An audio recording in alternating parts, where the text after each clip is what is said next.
So after coming home from the detainment camp,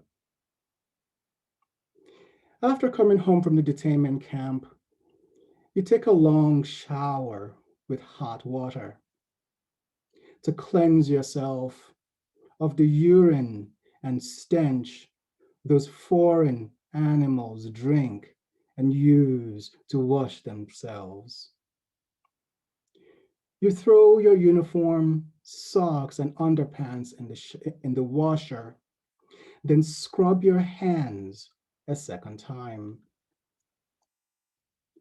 After dinner, you chat with your wife about her favorite reality TV show.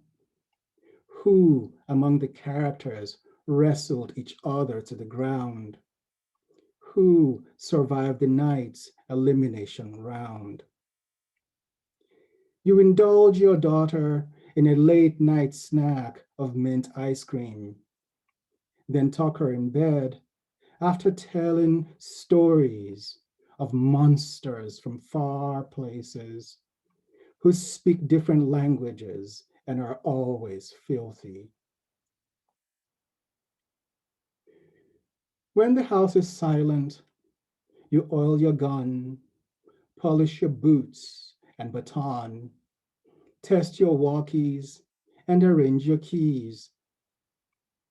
And because you won't touch each animal's sweat and worms, in the morning you'll buy a new pair of latex gloves. But that's tomorrow, you tell yourself, as you cradle 2 glasses and a bottle of wine for you and your loving wife, who is waiting, naked and impatient in bed.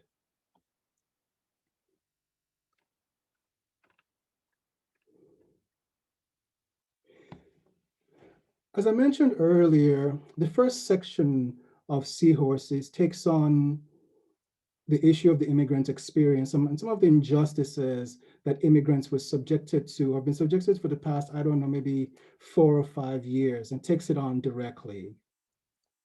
In sections 2 and 3 of the book, it's more muted because then we enter the internal landscape of this one immigrant, and we see how different elements are in place and what's going on within that the topology of that internal structure.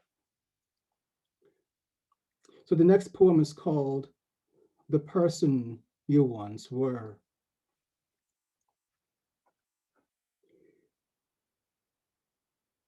Taking down this picture of the person you once were and smashing it against the wall of your blue and brown house won't change opinions of you, held by those you've wronged, who still call you a sloth and a shameless drunk. This was 20 years ago when the person you once were never showed up to work, gambled wages held in his trust, drank through the night, and wrote others off.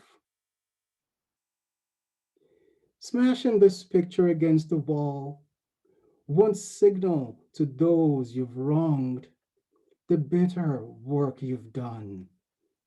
The nights alone shaking from cold sweat, days before therapists when you broke down and wept.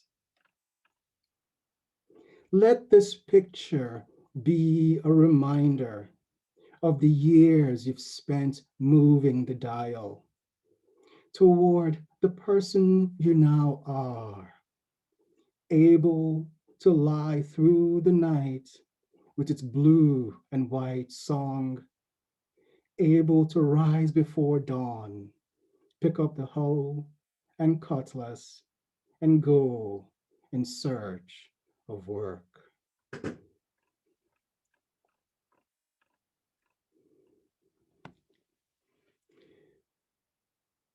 I'm going to wrap up with this poem, the very last poem of the book. It's titled Old Friends, and it's a way of showing appreciation for all my teachers and all the people who have guided me up to this point, oftentimes with me kicking and screaming, and oftentimes with me not knowing what I'm doing, even though I scream and act as if I do know what I'm doing. And to all those teachers, thank you for putting up with me all these years. I really appreciate it. Without you, I wouldn't be here right now. Old friends, give thanks that they were once here, that for a time they were regular players in the low grade production difficult for you to accept is no longer there. Which explains why you still wear your gold magician's robe and blue dunce hat. Drink from pink gourds before calling forth sprites. Gone is the chorus that cheered each drink and dance of spirit. Gone the nightly rituals of failed arrangements in prop and rhyme. Let each burned out light be a sign of gratitude that you were once together. All bad actors in a poorly produced play, attended by no one on this abandoned stage. Thank you.